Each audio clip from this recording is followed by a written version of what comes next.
Hello ಎಲ್ರಿಗೂ ನಮಸ್ತೆ, welcome back to my YouTube channel. Simple taste ಆಗಿ ಕ್ವಿಕ್ ಆಗಿ ಮಾಡ್ಕೊಳ್ಳುವಂತ ಈ ಪುದೀನ ರೈಸ್ ನ ಮಾಡೋಣ. ಯಾವ ತರ ಮಾಡೋದು ನೋಡೋಣ. ಒಂದ್ ಮಿಕ್ಸಿ ಜಾರಿಗೆ ಶುಂಠಿ ಮತ್ತೆ ಬೆಳ್ಳುಳ್ಳಿ, ಕೊತ್ತಂಬರಿ, ಪುದೀನ ಹಾಗೆ 4 ರಿಂದ 5 ಮೆಣಸಿನಕಾಯಿನ ತಗೊಂಡು ಹಾಕಿ ಪೂರ್ತಿಯಾಗಿ ಇದನ್ನ ನಾವು ಪೇಸ್ಟ್ ಮಾಡ್ಕೊಳ್ಬೇಕು. ಇದು ಮಾರ್ನಿಂಗ್ ಬ್ರೇಕ್ಫಾಸ್ಟ್ ಆಯ್ತು, ಮಕ್ಕಳು ಲಂಚ್ ಬಾಕ್ಸ್ ಆಯ್ತು, ಕ್ವಿಕ್ ಆಗಿ ಮಾಡ್ಕೊಳ್ಳುವಂತ ರೆಸಿಪಿ ಅಂತಾನೆ ಹೇಳ್ಬೋದು. ಹಾಗೆ ನಾನು ಇವಾಗ ಪೇಸ್ಟ್ ಮಾಡಿ ಸೈಡ್ಗೆ ಎತ್ತಿಟ್ಕೊಂಡೆ. ಇವಾಗ ನಾನು ಸ್ಟವ್ ಆನ್ ಮಾಡ್ಕೊಂಡು ಒಂದು ಪಾತ್ರೆನ ಇಟ್ಕೊಂಡು ಜೀರಿಗೆ, ಸಾಸಿವೆ, ಕರಿಬೇವನ್ನ ಸೇರಿಸ್ಕೊಳ್ತಾ ಇದ್ದೀನಿ. ಹಾಗೆ ಹೆಚ್ಚಿಟ್ಕೊಂಡಿರುವಂತ ಈರುಳ್ಳಿ ಮತ್ತೆ ಮೆಣಸಿನಕಾಯಿನ ಸೇರಿಸ್ಕೊಂಡು ಒಂದ್ 2 ನಿಮಿಷ ಲೋ ಫ್ಲೇಮ್ ಅಲ್ಲಿ ಇದು ನಾವು ಫ್ರೈ ಮಾಡ್ಕೊಳ್ಳೋಣ. ನೀವೇನಾದ್ರೂ ಡೆಫಿನೆಟ್ಲಿ ಗೈಸ್ ಒಂದ್ಸಲ ಟ್ರೈ ಮಾಡಿಲ್ಲ ಅಂದ್ರೆ ಈ ವಿಡಿಯೋ ನೋಡ್ಕೊಂಡು ಡೆಫಿನೆಟ್ಲಿ ಟ್ರೈ ಮಾಡಿ ನೋಡಿ. ಮಕ್ಕಳಿಗಂತೂ ತುಂಬಾನೇ ಇಷ್ಟ ಆಗುತ್ತೆ ಲಂಚ್ ಬಾಕ್ಸಿಗೆ. ಹಾಗೆ ನಾನು ಏನ್ ಪೇಸ್ಟ್ ಮಾಡಿ ಇಟ್ಕೊಂಡಿದ್ನಲ್ಲ ಪುದೀನದು, ಅದನ್ನೇ ಇದಕ್ಕೆ ಸೇರಿಸ್ಕೊಂಡು ರುಚಿಗೆ ತಕ್ಕಷ್ಟು ಉಪ್ಪನ್ನ ಸೇರಿಸ್ಕೊಂಡು ಲೋ ಫ್ಲೇಮ್ ಅಲ್ಲಿ ಒಂದ್ 2 ರಿಂದ 3 ನಿಮಿಷ ಇದನ್ನ ನಾವು ಕುಕ್ ಮಾಡ್ಕೊಳ್ಬೇಕು.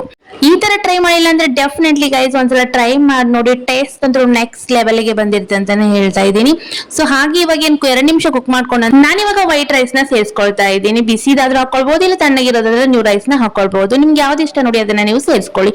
ನಾನಿವಾಗ ವೈಟ್ ರೈಸ್ ನ ಬಿಸಿ ರೈಸ್ ನಾನು ಹಾಕೊಂಡು ಇದನ್ನ ಪೂರ್ತಿಯಾಗಿ ಮಿಕ್ಸ್ ಮಾಡ್ಕೊಳ್ತಾ ಇದ್ದೀನಿ. ನನ್ನ ಚಾನಲ್ ತುಂಬಾನೇ ರೆಸಿಪೀಸ್ ಇದೆ, ಹೋಗಿ ಚೆಕ್ಔಟ್ ಮಾಡ್ಕೊಳ್ಳಿ, ಸಬ್ಸ್ಕ್ರೈಬ್ ಮಾಡ್ಕೊಳ್ಳಿ. ಹಾಗೆ ನೋಡಿ ಇವಾಗ ಪೂರ್ತಿಯಾಗಿ ಮಿಕ್ಸ್ ಮಾಡ್ಕೊಂಡ್ರೆ ನಾವು ಲಿಂಬೆ ಹಣ್ಣನ್ನ ಸೇರಿಸ್ಕೊಳ್ಳೋಣ. ಬೀಜ ತೆಗೆದು ರಸ ಮಾತ್ರ ಸೇರಿಸ್ಕೊಳ್ಬೇಕು. ಹಾಗೆ ಇದ್ರ ಮೇಲೆ ಸ್ವಲ್ಪ ಕೊತ್ತಂಬರಿ ಹಾಕಿ ಜಸ್ಟ್ 10 ಮಿನಿಟ್ಸ್ ಅಲ್ಲಿ ರೆಡಿ ಮಾಡ್ಕೊಳ್ಳುವಂತ ಈ ಪುದೀನ ರೈಸ್ ರೆಡಿ ಆಯ್ತು. ಹಾಗೆ ಟೇಸ್ಟ್ ಅಂತೂ ವಾವ್, ನೆಕ್ಸ್ಟ್ ಲೆವೆಲ್ಗೆ ಬಂದಿತ್ತು. ನಿಮ್ಗೇನಾದ್ರೂ ಈ ರೆಸಿಪಿ ಇಷ್ಟ ಆದ್ರೆ ಲೈಕ್ ಮಾಡಿ, ಶೇರ್ ಮಾಡಿ, ಸಬ್ಸ್ಕ್ರೈಬ್ ಮಾಡ್ಕೊಳ್ಳಿ. ಹಾಗೆ ಫ್ರೆಂಡ್ಸ್ ಅಂಡ್ ಫ್ಯಾಮಿಲಿಗೆ ಈ ವಿಡಿಯೋನ ಶೇರ್ ಮಾಡಿ. Thank you for watching. Bye.